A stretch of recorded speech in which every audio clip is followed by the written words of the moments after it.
the flowering of traditional China. We'll talk about China after the Han. We'll talk about China reunified in the Sui, the Tang, and the Song dynasties. The explosion in Central Asia. We will cover the Mongol Empire, then continue on to the Ming Dynasty, and then we'll talk about the apogee of Chinese culture, in general, medieval China. We're talking about China after the Han. After the collapse of the Han Dynasty at the beginning of the 3rd century CE, China fell into an extended period of division and civil war. Taking advantage of the absence of organized government in China, nomadic forces from the Gobi Desert penetrated south of the Great Wall and established their own rule over northern China.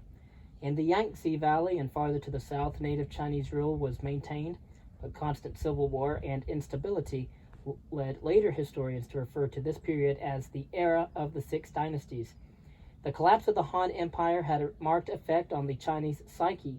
The Confucian principles that emphasized hard work, the subordination of the individual to community interests, and belief in the essentially rational order of the universe came under severe challenge, and many Chinese began to turn to more messianic creeds that emphasized the supernatural or the promise of earthly or heavenly salvation. Intellectuals, however, began to reject the stuffy moralism and complacency of state Confucianism and sought emotional satisfaction in hedonistic pursuits of philosophical Taoism. Eccentric behavior and a preference for philosophical Taoism became a common response to a corrupt age. A group of writers known as the 7 Sages of the Bamboo Forest exemplified the period. Among the best known was the poet Lu Ling, whose odd behavior is described in his oft-quoted passage, quote, Lu Ling was an inveterate drinker and indulged himself to the full. Sometimes he stripped off his clothes and sat in his room stark naked. Some men saw him and rebuked him. Lu Ling said, Heaven and earth are my dwelling, and my house is in my trousers. Why are you all coming into my trousers? But neither popular beliefs in the supernatural nor philosophical Taoism could satisfy deeper emotional needs or provide solace in time of sorrow or the hope of a better life in the hereafter. Buddhism helped to fill this gap. Buddhism was brought to China in the 1st or 2nd century CE, probably by missionaries and merchants traveling over the Silk Road. The concept of rebirth was probably unfamiliar to most Chinese, and the intellectual hair-splitting that often accompanied discussion of the Buddha's message in India was too esoteric for the Chinese and their tastes.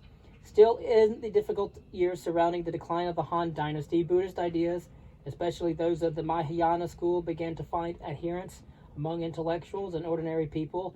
As Buddhism increased in popularity, it was frequently attacked by supporters of Confucianism and Taoism for its foreign origins.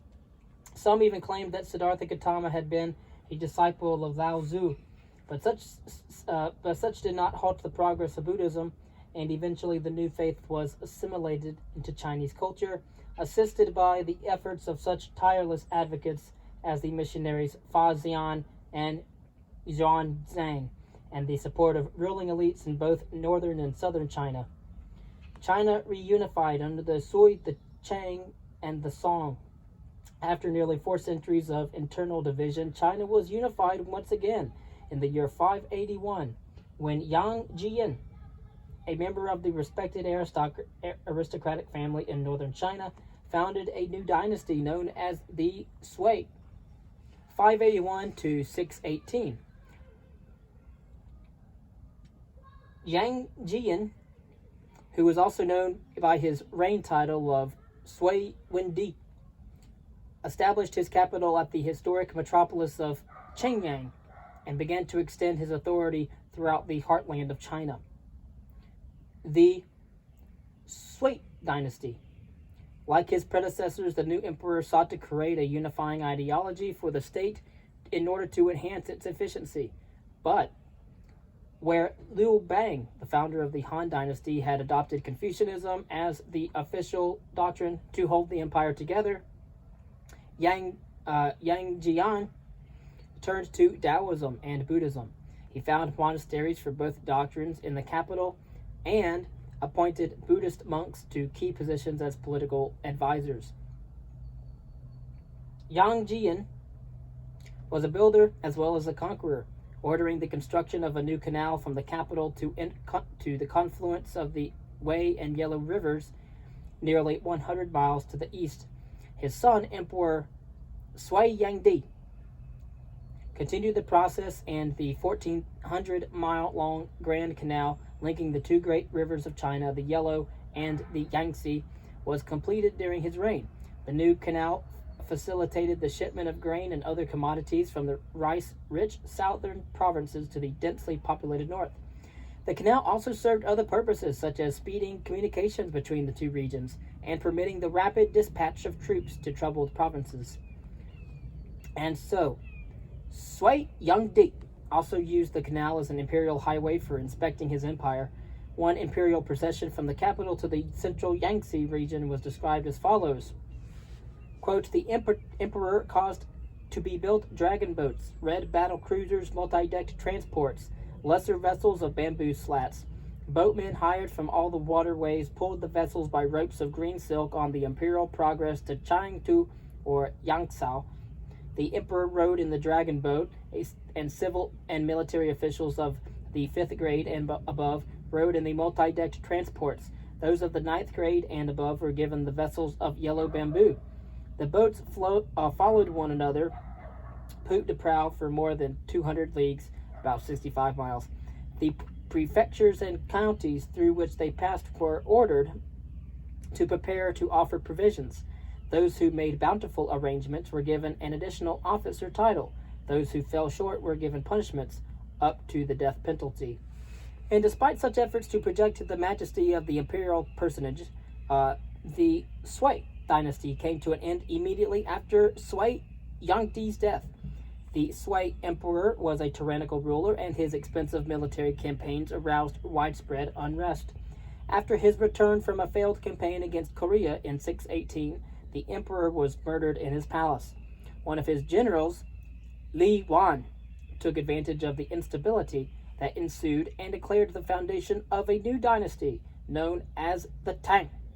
Built on the successes of its predecessor, the Sui dynasty, the Tang lasted for 300 years until the year 907.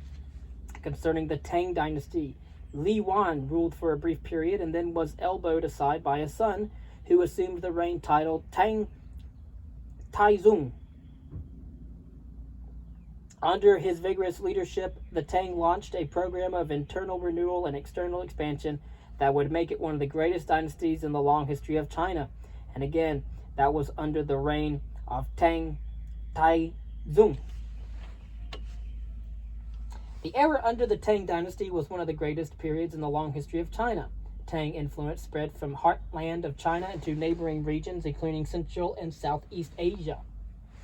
Under the Tang, the Northwest was pacified and given the name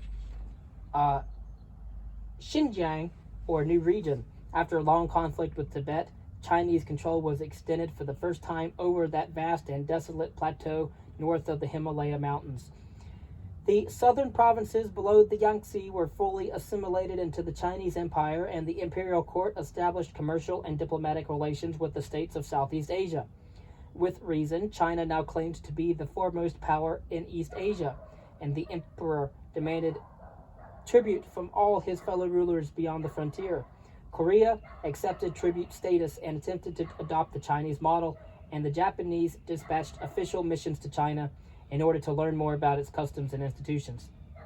Finally, the Tang dynasty witnessed a flowering of Chinese culture. Many modern observers feel that the era represents the apogee of Chinese creativity in poetry and sculpture.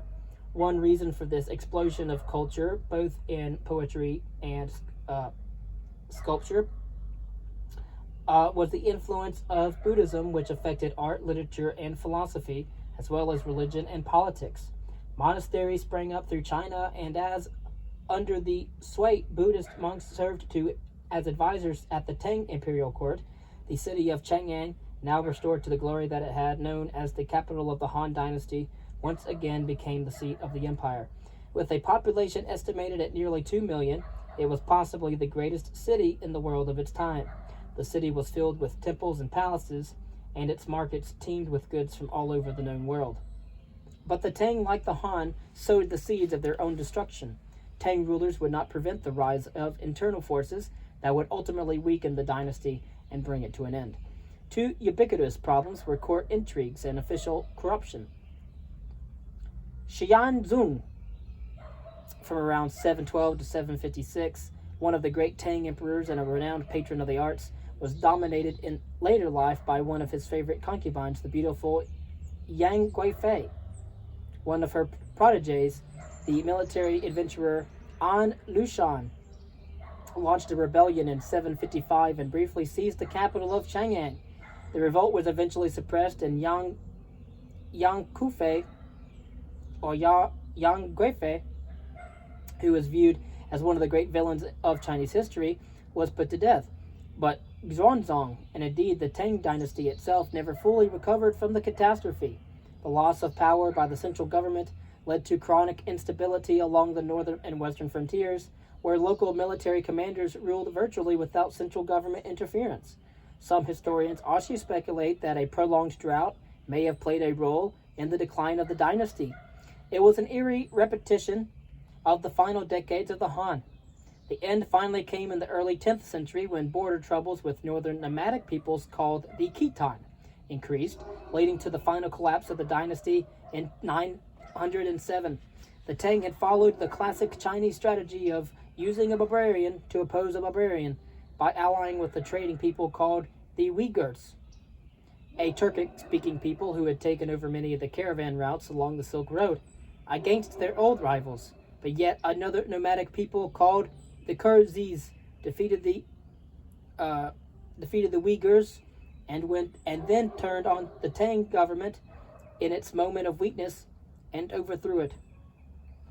The Song dynasty. China slipped away once again into disunity. This time the period of foreign invasion and division was much shorter. In the year 960, a new dynasty known as the Song, 960 to 1279, rose to power. From the start, however, the Song rulers encountered more problems in defending their territory than their predecessors in the Tang.